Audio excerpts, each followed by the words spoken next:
Okay, it's Mike Deutsch, Sling Birdies. We are in North Carolina. We are playing Pine Needles, Donald Ross course. It's a beauty. It's hosted a number of U.S. Women's Opens. Annika Sorenstam won here. Christy Kerr won here. Kari Webb won here. And back in the day before his Open, there was a LPGA tournament. I forget the name of it, but Sandra Palmer won here. And we hypothesize that Laura Davies is going to win back-to-back Senior Women's Opens, and she's going to win here. I'm here too. Slinging Birdies is here, so we're here.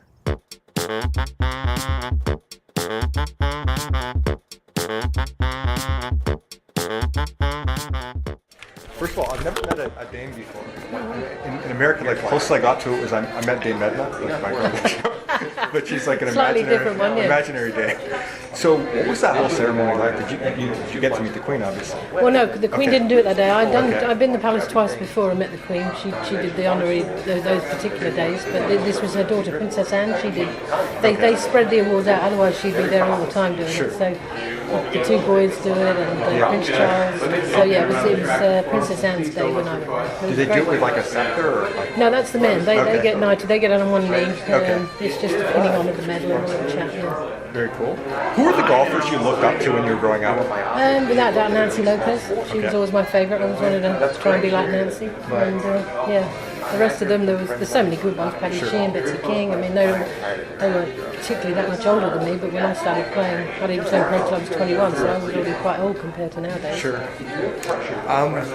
You played a lot of other sports growing up. What was it about golf that made you gravitate toward it? Like you played rounders, you played other sports? Yeah. I mean, I played every sport, still do. But yeah, it was the only one at the time where women could do it professionally. It was due to tennis, which I was okay at, but never that good. And golf, all of a sudden there was a European Women's Tour. The LPGA was doing pretty well, and it was a chance to play professional sports, so I jumped at it. You were a bit of a two-sport athlete too, because you had that stint at Myrtle Beach. Oh yeah, played 5 minutes. 5 minutes. What was that experience like? And I heard it was Tim Howard's like one of his first games too. Apparently so. I didn't realise that, but yeah, that was true. But yeah, it was. I think I got 10 minutes right at the end of the game. I got the last 5 minutes plus injury time. I think I touched the ball twice. Didn't give the ball away on either occasion, so that was something. So I do remember that. But yeah, it was just fun. Sure. I mean, it was just a fun thing. Yeah. What's the secret to hitting the driver off the deck? I know, like, you didn't use a tee for a long time, so how do you do that properly? Like, a lot of people can't hit a driver off the deck. Well, if you're talking about off the tee, where I knock up the net, or whether you're talking about off the deck in the fairway. Sorry, I meant off the tee. Oh yeah, well, you've got to make sure you make yourself a nice grass tee. That's the key. And a lot of people can't do it. It's a technique that it works pretty well for me, but some people try the side angle, and it means the golf club hits the grass and could be closed down, so you don't use that. Just make a nice grass tee and make sure you can see all the back of the ball, and that's pretty much all I do. Do some superintendents not like that? No, it's a divot, isn't it? Okay. Every day there's thousands of divots taken, so if they get upset about it, I'm sorry. Are you going to keep playing golf till you can shoot your own age? Oh God, that'd be a long time, hopefully. Yeah, I don't know really. I mean, I'll keep playing golf, but whether I'll still be doing it on the tour when I'm that old, unless I can start shooting 60 or 61 maybe, but certainly getting up to the higher 60s, there'd be no place for me on the professional tour. Maybe play a few European events and obviously the Legends events and the US Open, play tournaments like that, and that's when you'd hope to try and shoot your age maybe, but on the LPGA tour, probably not. If they ever made a Mount Rushmore of women's golf, what 4 players would be on that Mount Rushmore? Of women's golf? Yes. I'd say you'd have to go. Oh, that's a tough one. Nancy, Nancy, I'd stick Nancy up there. Have to go with Annika because she was probably one of the best. If you want to throw one of the originals in, probably Babe Zaharias. I can never pronounce that. Babe Zaharias. Babe Zaharias. And one of the modern day players, I'd throw in a Lorena Ochoa maybe. Okay. You're not in the LPGA Hall of Fame yet, but my reckoning that's kind of odd. Do you think they should change the requirements to get into the LPGA Hall of Fame?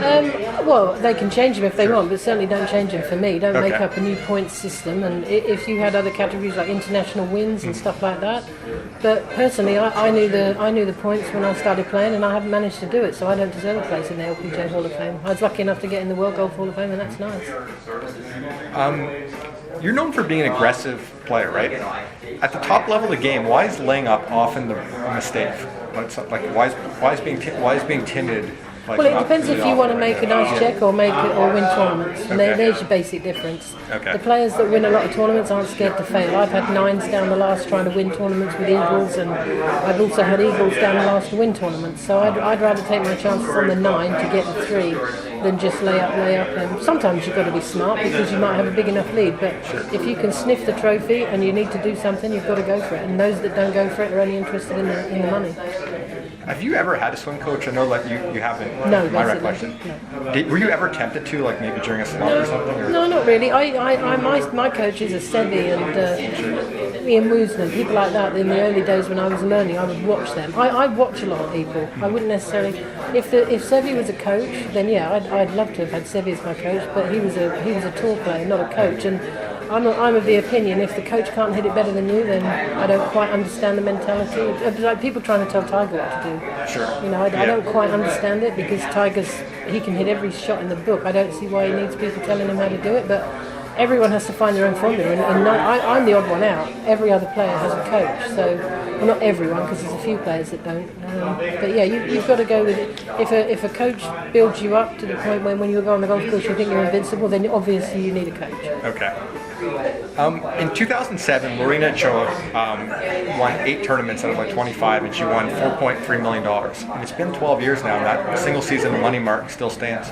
Do you think with purse inflation that someone will beat it? And if so, who do you think can? Well, the obvious one at the moment is Aria Jatanagan. Yes. She's got the game, she's got the length, she's got the mentality. But you know, there are some other good players. Whether there's anyone as consistent as Lorena was to win 8 tournaments, it's hard to win. It was hard to win 8 tournaments when I was on tour. It was harder when Lorena did it, and now it's even harder still because you haven't got, in my day, 30 players that could win. In Lorena's day, 60. Now you could almost say 100 plus players every single week's got a good chance to win. So it's hard to win 8 times.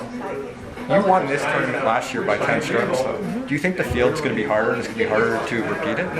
Oh, every year there's going to be more people turning 50, and don't forget I'm 55 now, so I'd be considered in the men's game.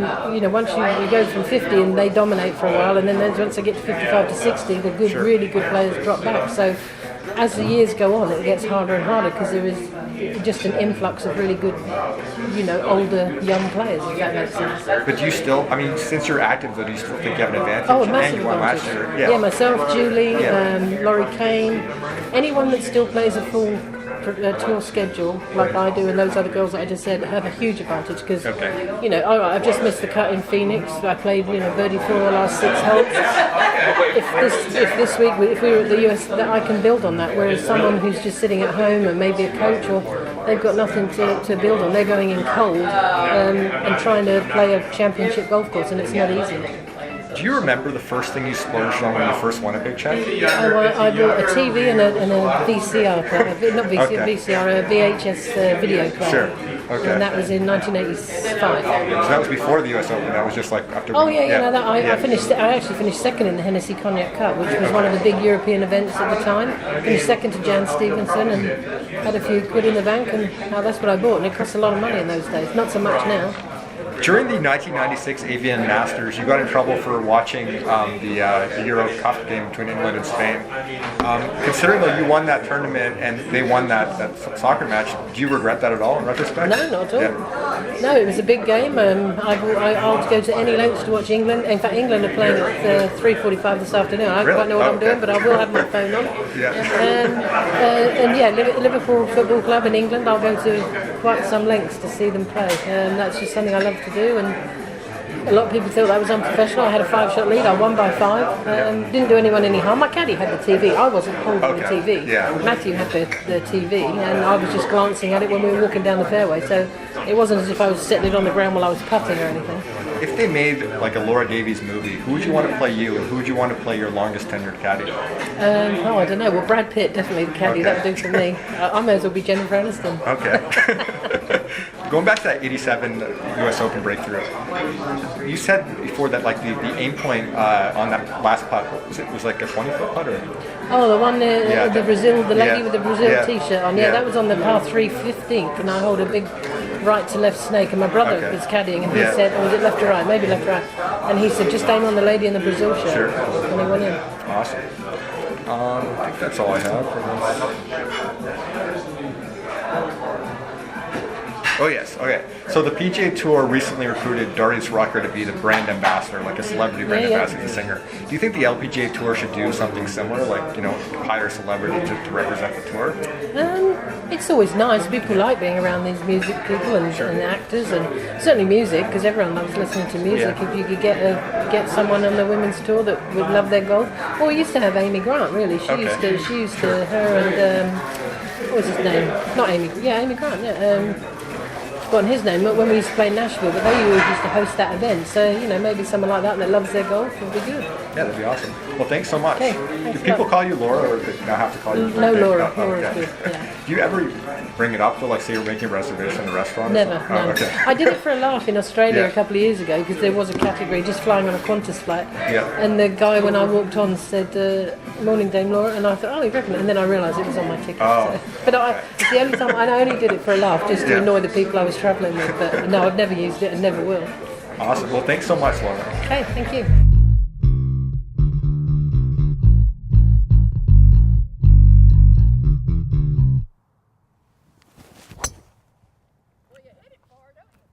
Sometimes.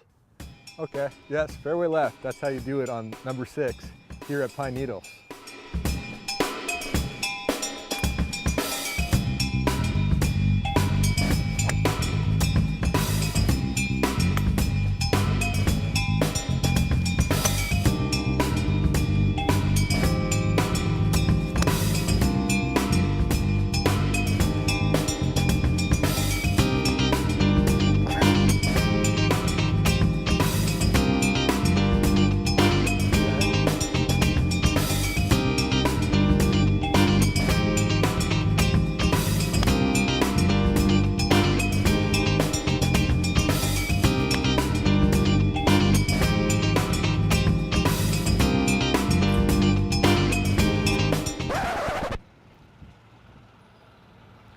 I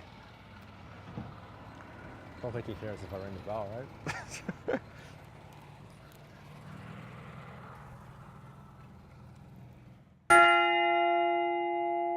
Oh no, is this a special occasion bell for like thunder?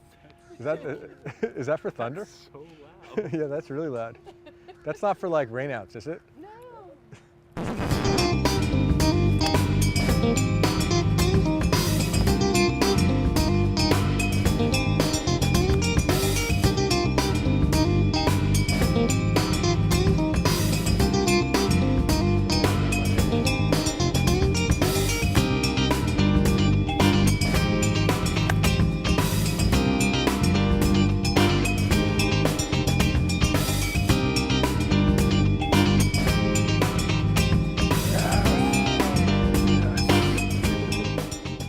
So, you have been watching the beautiful Pine Needles as we are setting it up for the U.S. Senior Women's Open.